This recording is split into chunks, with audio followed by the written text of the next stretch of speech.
Salut les Frenchies, bienvenue dans ce vlog numéro 10. Aujourd'hui j'ai envie de vous parler de la manière de conduire au Québec, du permis de conduire, voilà, des premières aussi formalités en plus des changements avec le code de la route en France.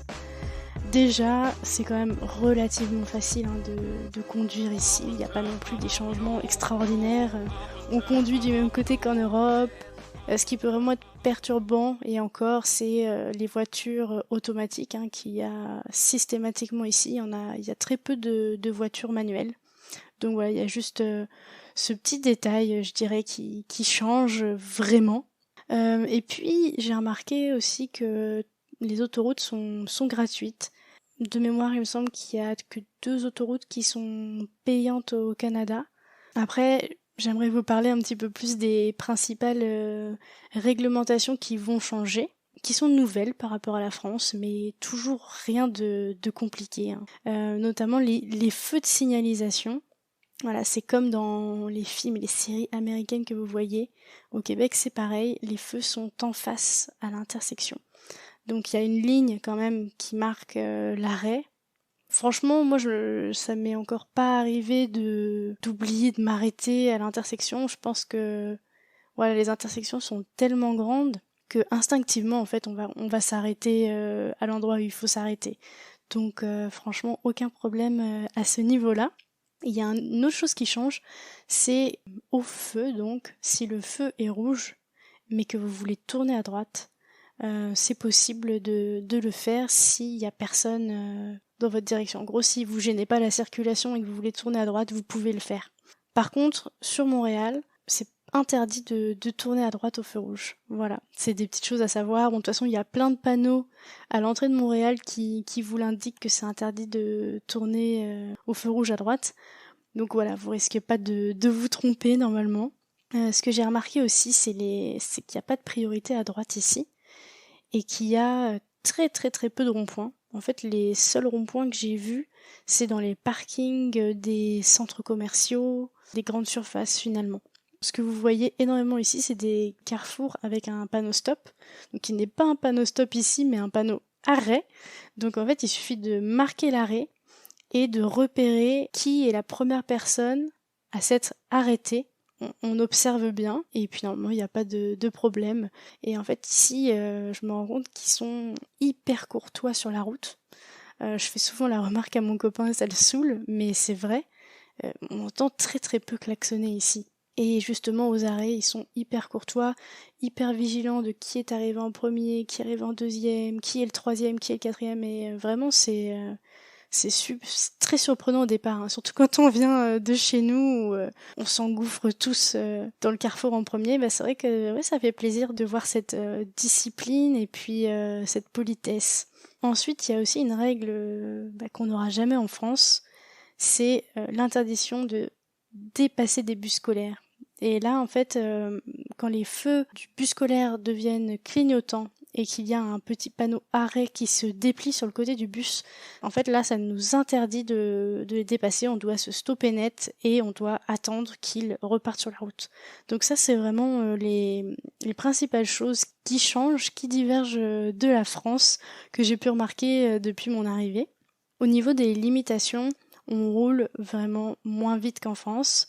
Ça me rappelle quand on s'est tous plaints qu'il fallait rouler à 80, voilà, avec la nouvelle limitation. Bah ici, on roule pas vite du tout. En ville, on roule à 40 km par heure, de manière générale, sauf indication contraire. Dans les zones d'école, on roule encore moins vite. Bon, c'est un peu comme en France, ça aussi, on doit ralentir, donc ici aussi. Sur les autoroutes, on roule à 100 km par heure, c'est la limite maximale sur l'autoroute. Et au niveau des routes secondaires, ça varie entre 70 et 90 km par heure, ça dépend. Il n'y a pas non plus des changements très extrêmes, et puis voilà, tout est indiqué de toute manière. Au niveau des contrôles et des amendes, je trouve qu'effectivement, il y a beaucoup de voitures de police, qu'elles soient sur l'autoroute ou arrêtées à des croisements en ville. Faut vraiment pas rigoler avec ça. Ici, ils rigolent vraiment pas et c'est vraiment très très très très surveillé. Et bon, on parle d'amendes assez élevées. Moi, j'ai regardé pour 2 amendes. Quand on n'a pas de clignotant ici, ça va entre 100 et 200 $. Donc ça équivaut en fait à 69 et 139 euros. Pour le clignotant en France, en fait, ça va être divisé par 2, ça va être 35 euros. Bon, après, j'imagine que ça dépend aussi de la situation. Et par contre, par exemple, si on roule sans ceinture, donc c'est toujours entre 100 et 200 $. Et puis là, par contre, ça va être le même prix en France. Donc, il y en a quand même qui sont le double, mais voilà, apparemment, ici, c'est quand même beaucoup plus cher et puis beaucoup plus sévère, quoi. Il y a vraiment quelque chose aussi de particulier ici, c'est qu'en fait, on paye notre permis de conduire tous les ans à la date d'anniversaire de naissance. Cet argent, en fait, il est aussi réutilisé pour payer en cas de dégâts corporels, dans un accident, par exemple, un accident de la route. Et en fait, les assurances automobiles qu'on prend également, elles servent en fait à payer les dégâts matériels en cas d'accident. Le permis de conduire se paye une fois par an, et en fait, il marche avec un solde de points. Donc, comme en France, vous allez me dire, mais la différence, c'est qu'on part d'un solde de 0, et le but du jeu, c'est de rester à 0 points. Et en fait, plus on va avoir des points, ça veut dire qu'on a commis des infractions, et on appelle ça des points d'inaptitude. Donc sur le fait qu'on paye le permis une fois par an, on le paye aussi suivant le nombre de notre solde de points. Donc plus on a de points d'inaptitude, plus on va payer chaque année cher notre permis. Et puis à un seuil de points, évidemment le permis va être remis en question comme en France quand on n'a plus de points. Enfin, il faut faire aussi attention, et puis les points d'inaptitude sont aussi retirés au bout de 2 ans, comme en France où c'est l'inverse, où on les récupère. Et on paye aussi du coup notre plaque d'immatriculation tous les ans. Donc c'est suivant notre première lettre de nom de famille. Et en fait, il y a des périodes pour payer suivant notre lettre, tout simplement. Ce que j'ai remarqué aussi, c'est que sur les voitures, il y a une plaque d'immatriculation qu'à l'arrière du véhicule, et plus à l'avant. Et sur toutes les plaques, il y a écrit « Je me souviens ». Et ça me perturbait, et du coup, je suis allée chercher un petit peu ce que ça voulait dire. Donc on trouve plein de raisons, et j'ai trouvé celle de Maudit Français plutôt intéressante, le blog Maudit Français, qui dit qu'en fait c'est l'architecte Eugène-Étienne Taché qui a écrit cette devise sur le palais législatif du Québec en 1883, et qui l'aurait écrite à la mémoire des héros donc de l'histoire du Québec, des militaires, des explorateurs, des administrateurs, des autochtones, que ce soit du régime français et anglais. Donc j'ai trouvé ça très intéressant et j'avais du coup envie de partager ça avec vous. Et puis sinon, il y a quelques petites infos pratiques dont j'avais envie de vous parler. C'est par exemple que l'essence habituellement est beaucoup plus abordable qu'en Europe. C'est vrai que là, depuis le Covid, le prix de l'essence a explosé ici. Et pour vous faire une idée, actuellement, il est à 1,45 $. Ça équivaut à 1,01 € en France. Là, on va bientôt rentrer dans la période des neiges. Et en fait, il devient obligatoire d'avoir des pneus neige entre le 15 décembre et le 15 mars avant de remettre les pneus normaux. Vous ferez peut-être un plug sur conduire en hiver, s'il y a vraiment plein de choses à dire autour de ça.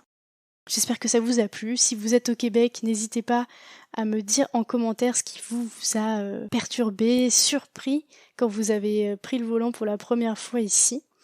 Et si vous êtes en France, des voyageurs, n'hésitez pas à me dire ce qui vous a étonné sur comment ça se passe au Québec.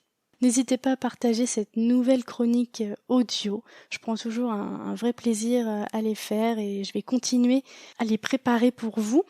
Et vous m'aviez déjà suggéré quelques thèmes de chroniques que je vais faire par la suite. Mais surtout, si d'autres idées vous viennent, n'hésitez pas à les mettre sous mon post Instagram ou sous mon post Facebook pour me dire ce que vous aimeriez entendre par ici en capsule audio. Il ne me reste plus qu'à vous souhaiter un bon week-end et je vous dis à lundi pour un épisode des Frenchies autour du monde.